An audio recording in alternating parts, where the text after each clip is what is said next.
नमस्कार दोस्तों, उमन स्टडी पॉइंट में आप सभी का हार्दिक स्वागत है। आज हम एनसीएफ 2005 राष्ट्रीय पाठ्यचर्या रूपरेखा 2005 के बारे में पढ़ने वाले हैं। यह सभी टीचिंग एग्जाम्स के लिए बहुत ही महत्वपूर्ण टॉपिक है।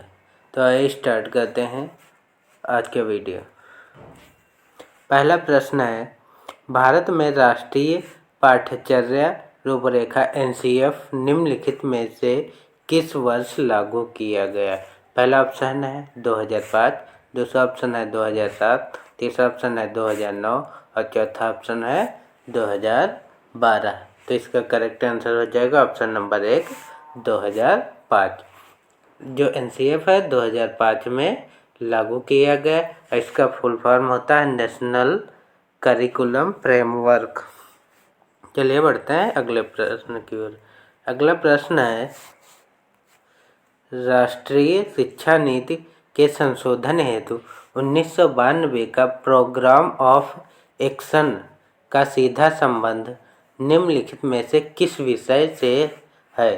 पहला ऑप्शन है सार्वत्रिक नामांकन, दूसरा ऑप्शन है सार्वत्रिक पंजीयन, तीसरा ऑप्शन है सार्वत्रिक अवधारण और चौथा ऑप्शन है उपरोक्त सभी।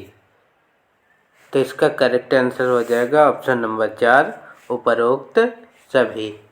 प्रोग्राम ऑफ एक्शन का संबंध सार्वत्रिक नामांकन, सार्वत्रिक पंजीयन और सार्वत्रिक अवधारण तीनों से है। इसमें 14 वर्ष तक के बच्चों के नामांकन पंजीयन को बढ़ावा देने के लिए यह कार्यक्रम लागू किया। चलिए बढ़ते हैं अगले प्रश्न की ओर। अगला प्रश्न है, पाठ्यचर्या रूपरेखा 2005 निम्नलिखित में से किस निकाय का परिणाम था? पहला ऑप्शन है राष्ट्रीय पाठ्यचर्या 1975, 1988 एवं 2000। दूसरा ऑप्शन है मुदालियर आयोग 1952, तीसरा ऑप्शन है कोठारी आयोग 1966 और चौथा ऑप्शन है इनमें से सभी। तो इसका करेक्ट आंसर हो जाएगा ऑप्शन नंबर 4, इनमें से सभी। जो एनसीएफ 2005 है ये राष्ट्रीय पाठ्यचर्या 1975, 88, 2000, मुदालियर आयोग 1952, कोठारी आयोग 1966 इन सभी निकायों का परिणाम था। चलिए बढ़ते हैं अगले प्रश्न की ओर। अगला प्रश्न है, राष्ट्रीय पाठ्यचर्या रूपरेखा 2005 के निर्माण में अंतिम रूप में से किस रिपोर्ट की मदद ली गई? पहला ऑप्शन है यशपाल समिति 1992, दूसरा ऑप्शन है बोझ मुक्त अधिगम 1993, तीसरा ऑप्शन है राष्ट्रीय शिक्षा नीति 1986 और चौथा ऑप्शन है उपरोक्त सभी। तो इसका करेक्ट आंसर हो जाएगा ऑप्शन नंबर 4, उपरोक्त सभी।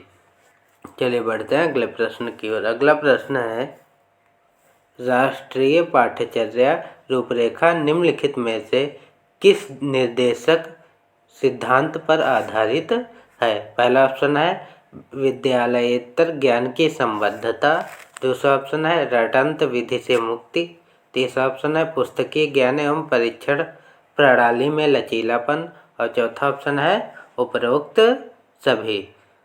तो इसका करेक्ट आंसर हो जाएगा ऑप्शन नंबर 4, उपरोक्त सभी।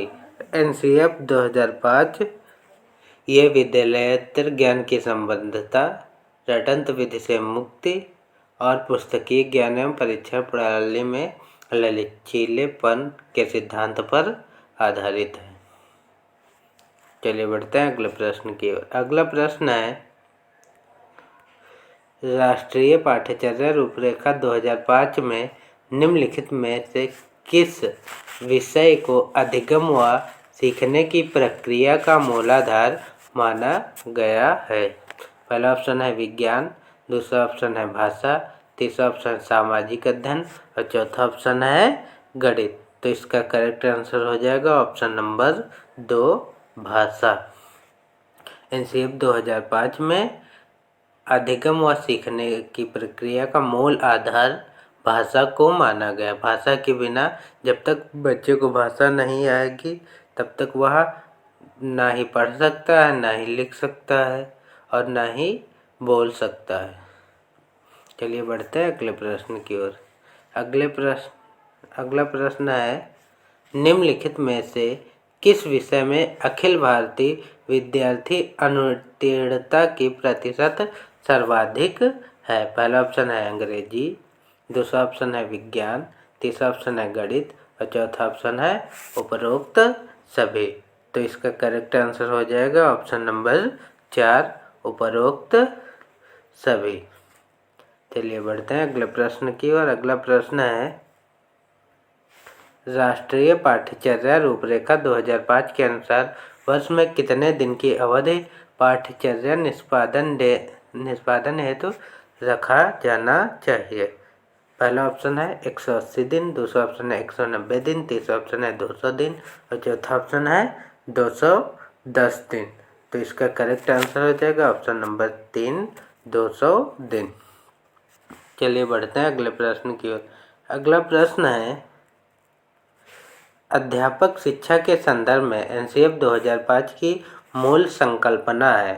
पहला ऑप्शन है बहुल विषय ज्ञान पर जोर, दूसरा ऑप्शन है सिद्धांत एवं व्यवहार में एकीकरण, तीसरा ऑप्शन है सामयिक विषयों में शिक्षा की संबद्धता और चौथा ऑप्शन है उपरोक्त सभी। तो इसका करेक्ट आंसर हो जाएगा ऑप्शन नंबर 4, उपरोक्त सभी। चलिए बढ़ते हैं अगले प्रश्न की ओर। अगला प्रश्न है, आजकल शहरों में बहुत से छोटे छोटे प्राइवेट प्राथमिक विद्यालय खुलने का क्या कारण है? पहला ऑप्शन है प्रचलित विद्यालयों में शिक्षण कार्य ठीक ढंग से नहीं होता, दूसरा ऑप्शन है इनके खुलने से बच्चों को बहुत दूर शिक्षण हेतु नहीं जाना पड़ता, तीसरा ऑप्शन इनमें उपयोगी शिक्षा दी जाती है और चौथा ऑप्शन है यह धन अर्जित करने का अच्छा तरीका है। तो इसका करेक्ट आंसर हो जाएगा ऑप्शन नंबर 4, यह धन अर्जित करने का अच्छा तरीका है। जितने भी छोटे छोटे प्राइमरी विद्यालय हैं या प्ले स्कूल है या नर्सरी से जो खोले जाते हैं, इनके सबके पीछे आर्थिक कारण सबसे मेन है। ये विद्यालय धनोपार्जन के लिए खोले जाते हैं और इन विद्यालयों में अधिकांश विद्यालय जो होते हैं ऋण एवं किराया देने और स्टाफ को सैलरी देने हैं तो धनोपार्जन करते हैं। चलिए बढ़ते हैं अगले प्रश्न की ओर। अगला प्रश्न है, सफल शिक्षक के रूप में आप किन छात्रों को पढ़ाएंगे जो अधिक होशियार हों, सामान्य से नीचे हों, सामान्य हों, उपरोक्त सभी प्रकार के छात्र हों? तो इसका करेक्ट आंसर हो जाएगा ऑप्शन नंबर 4, उपरोक्त सभी प्रकार के छात्र। यानी कोई भी शिक्षक हो उसे सभी छात्रों को पढ़ाना चाहिए, चाहे वो होशियार हो या ना हो, उसकी नज़र में सारे बच्चे एक समान होने चाहिए। चलिए बढ़ते हैं अगले प्रश्न की ओर। अगला प्रश्न है, सफल शिक्षक के रूप में आप किन छात्रों को पसंद करेंगे? जो आपको जानते हों, आपसे संबंधित हों, आपको नहीं जानते हों, सभी प्रकार के छात्रों को। तो इसका करेक्ट आंसर हो जाएगा ऑप्शन नंबर 4, सभी प्रकार के छात्रों को। चलिए बढ़ते हैं अगले प्रश्न की ओर। अगला प्रश्न है, यदि कोई छात्र आपके प्रश्न का उत्तर नहीं दे पाता तो आप क्या करेंगे? उसको कक्षा में खड़े होने को कहेंगे, स्वयं उत्तर देंगे, अन्य छात्रों से उत्तर देने को कहेंगे, छात्र के उत्तर न दे सकने का कारण जानने का प्रयास करेंगे? तो इसका करेक्ट आंसर हो जाएगा ऑप्शन नंबर 4, छात्र के उत्तर न दे सकने के कारण का प्रयास करेंगे। अगर कारण पता चल जाएगा तो उसका उपचार भी किया जा सकता है। चलिए बढ़ते हैं अगले प्रश्न की ओर। अगला प्रश्न है, यदि कुछ छात्र समय समय पर कक्षा से अनुपस्थित रहते हैं तो आप शिक्षक के रूप में क्या करेंगे?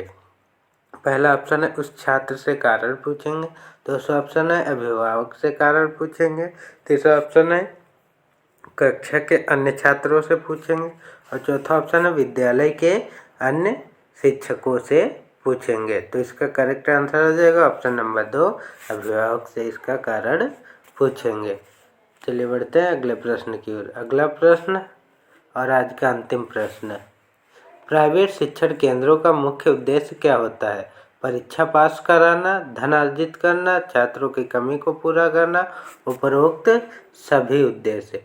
तो इसका करेक्ट आंसर हो जाएगा ऑप्शन नंबर 4, उपरोक्त सभी उद्देश्य।